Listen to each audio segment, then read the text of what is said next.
My friends, let us begin with a truth so simple yet so profound. In the beginning was the Word, and the Word was with God, and the Word was God. That Word is consciousness. That which you are aware of being, that is God. You were not told to put some distant deity on a pedestal. You were told to seek first the kingdom of God, and that kingdom is within you. To put God first is not a gesture of religion, but an act of alignment. It is to awaken to the realization that your own wonderful human imagination is the creative power of the universe. When you rise in the morning, before the world crowds in with its noise, ask yourself, what am I aware of being? For what you are aware of being, you become. To put God first means to recognize deeply and experientially that God is not an external force in the sky, removed from your daily life and decisions. Rather, God is your own awareness of being. Before anything can be, you must first be aware of it.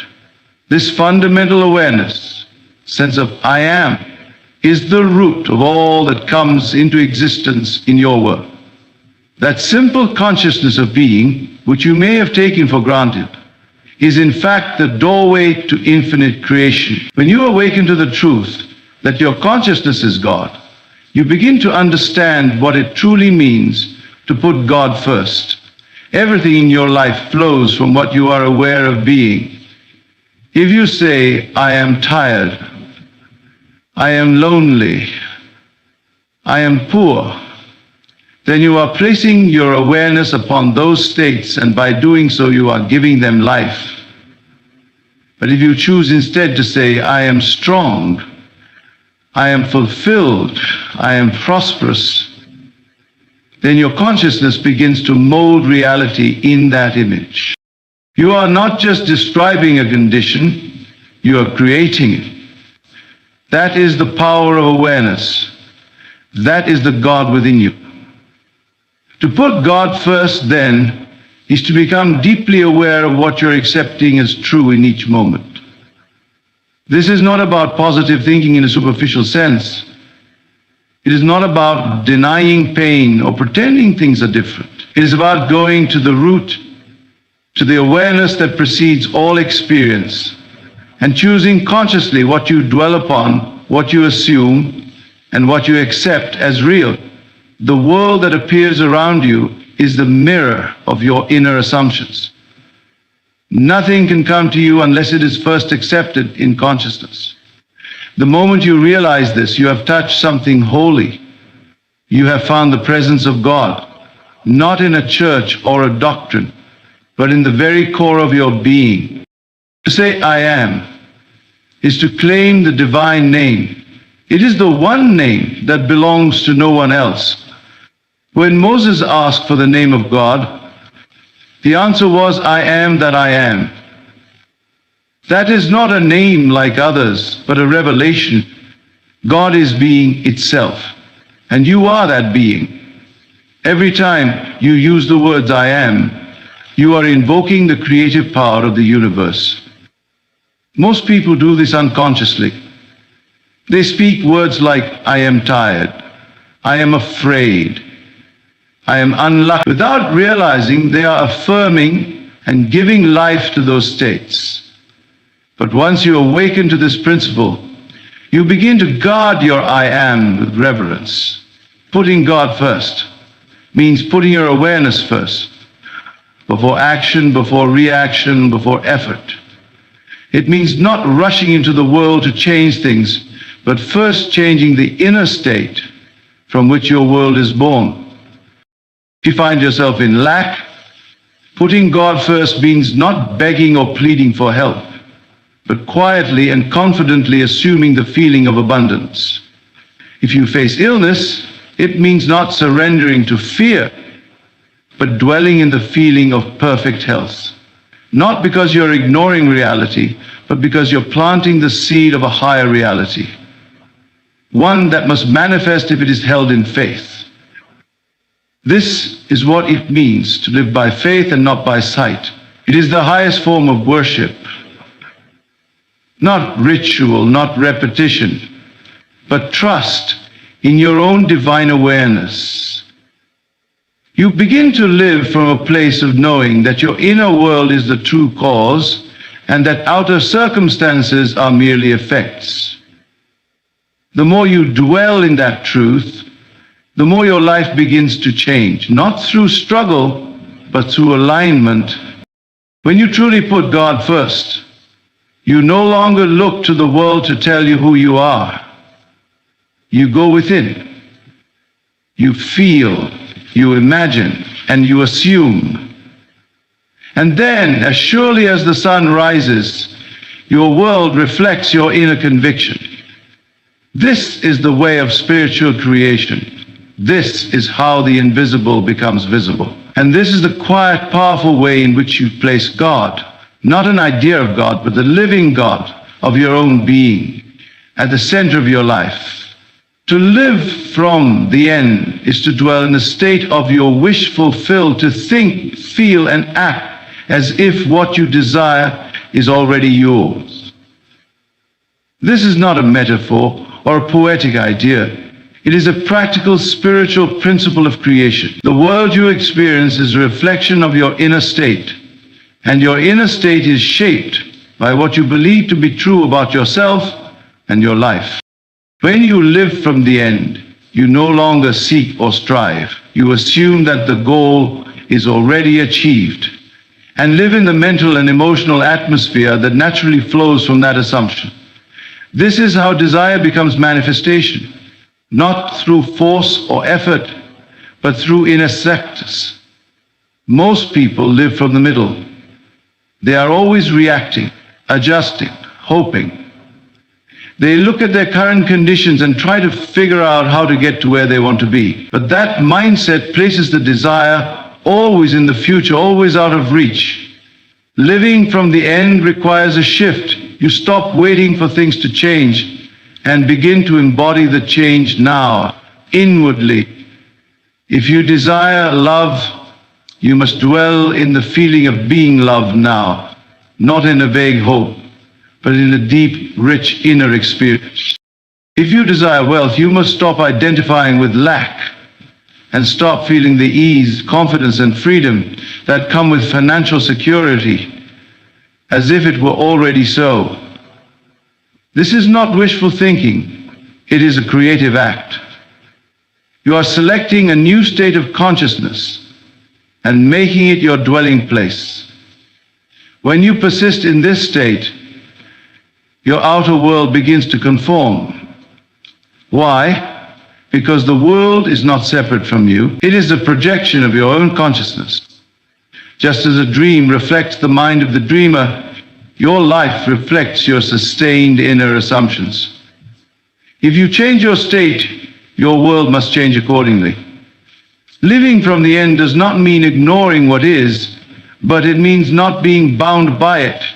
You may acknowledge your current circumstances without accepting them as permanent or defining. You may see a temporary condition, but refuse to give it authority over your sense of self. Instead, you choose to identify with your desired reality, letting it shape your thoughts, your emotions, and your decisions. This inner alignment is what puts God, your creative consciousness, first. And when you do this consistently, reality bends, paths open, people appear, opportunities unfold, not by chance, but by the law that what you are conscious of being, you become.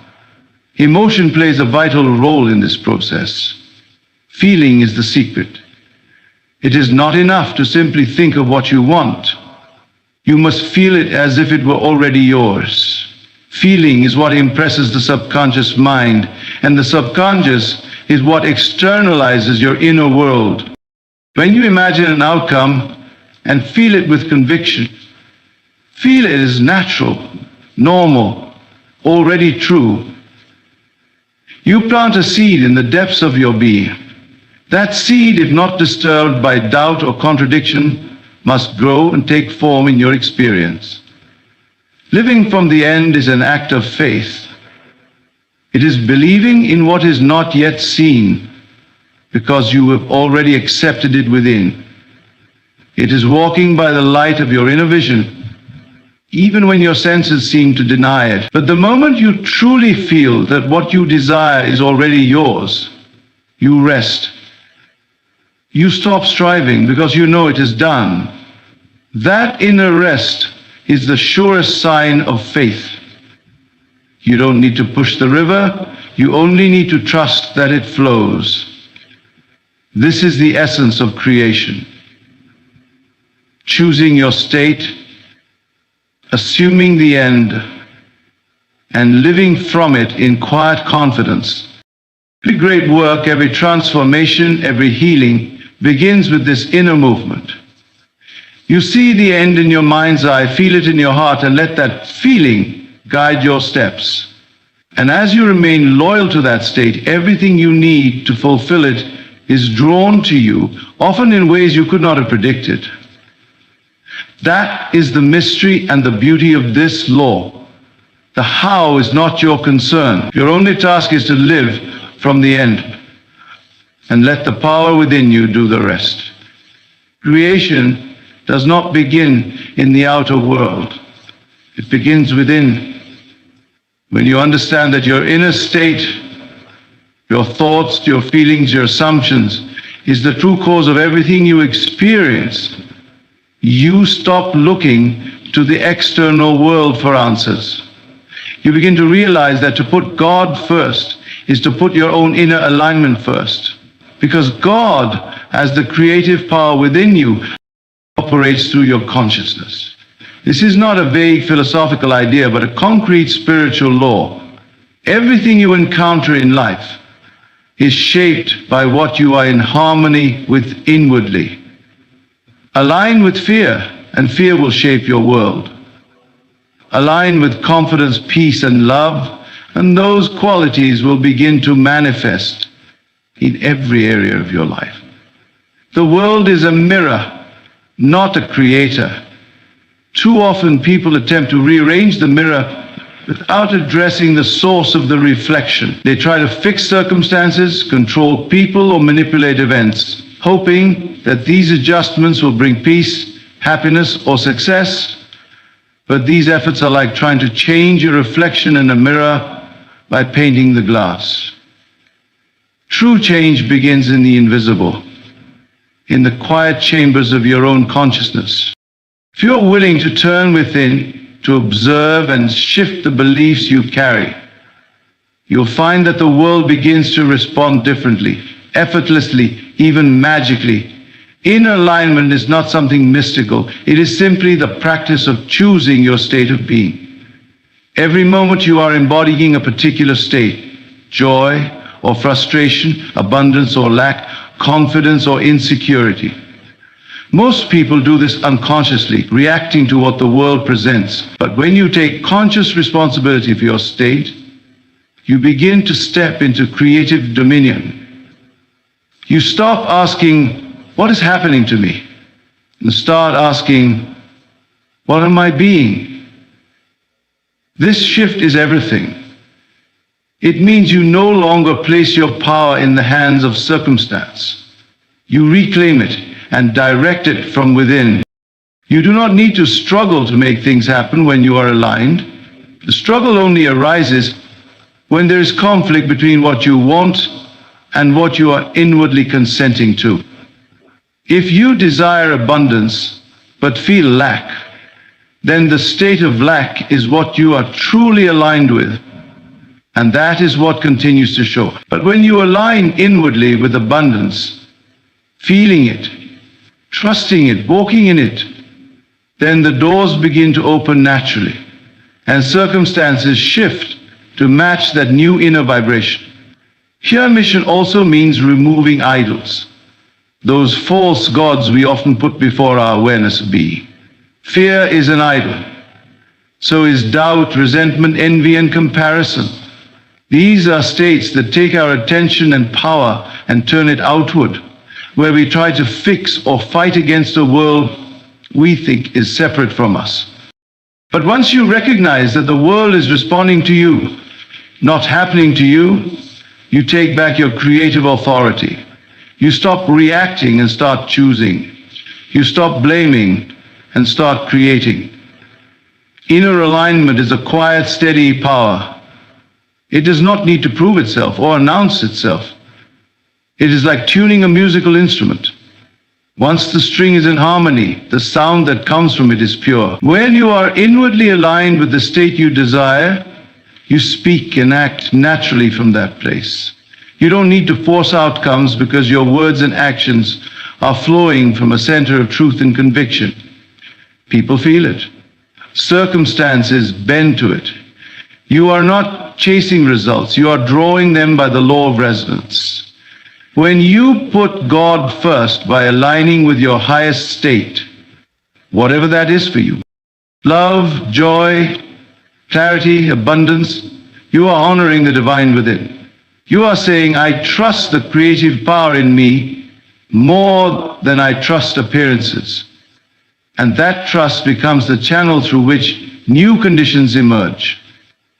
You are no longer begging life to change.